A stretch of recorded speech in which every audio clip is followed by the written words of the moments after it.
એક મહત્વપૂર્ણ સમાચાર સુરતથી, જ્યાં સનરાઈઝ વિદ્યાલયમાં વાલીઓએ હવે તોડફોડ મચાવી છે। વિદ્યાર્થીનું એલસી નહીં આપતા પિતાએ ખાસો હોબાળો મચાવ્યો હતો। આપને કહી દઈએ, રોષે ભરાયેલા વાલીએ શાળાનું કમ્પ્યુટર તોડી નાખ્યું છે। કમ્પ્યુટર તોડ્યા બાદ વાલી ફરાર થઈ ગયો છે। અન્ય સ્ટાફમાં પણ હવે ભયનો માહોલ છે। વાલી દ્વારા કમ્પ્યુટર તોડી નાખવાની ઘટના સીસીટીવીમાં કેદ થઈ છે।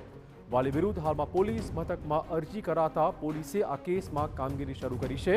વિદ્યાર્થીનું એલસી કેમ ન આપ્યું, આ મુદ્દે વાલી રોષે ભરાઈ ગયો હતો અને કમ્પ્યુટર તેણે પછાડ્યું હતું।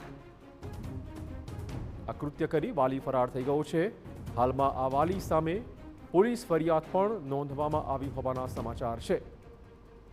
વાલીની હરકત સીસીટીવી કેમેરામાં કેદ થઈ ગઈ છે। હાલમાં પોલીસ પણ આ વાલીને શોધી રહી છે। તપાસ ચાલુ કરી દેવાઈ છે। સનરાઈઝ વિદ્યાલયનો બનાવ છે, જ્યાં પોતાના બાળકનું એલસી ન મળતા પિતાએ આ કૃત્ય કર્યું અને શાળામાં મૂકવામાં આવેલું કમ્પ્યુટર તેણે પછાડ્યું હતું।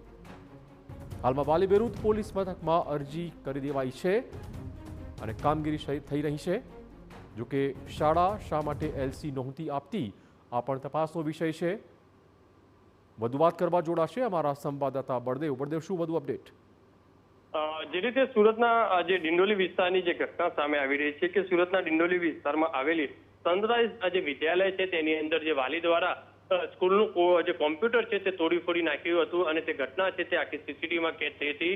જે રીતે વિદ્યાર્થીનું એલસી ને આપવા બાબતે પિતાએ જે હોબાળો હતો તે સ્કૂલમાં મચાવ્યો હતો અને આ જે સ્કૂલની અંદર લાગેલા જે સીસીટીવીમાં જે આખી ઘટના કેદ થઈ હતી કે એક જે વાલી છે તે દેખાઈ રહ્યો છે અને પોતે ઉચકી અને જે લેપટોપ જે કહી શકાય કોમ્પ્યુટર પડ્યું હતું, કોમ્પ્યુટર ઉચકી અને જે તોડફોડ કરતા નજરે પડ્યા હતા।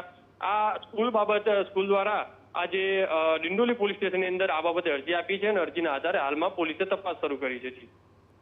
ધન્યવાદ બળદેવ તમામ જાણકારી બદલ। તો હાલમાં પોલીસ તપાસ થઈ રહી છે। આ વાલીને શોધવાની પોલીસે તજવીજ શરૂ કરી છે।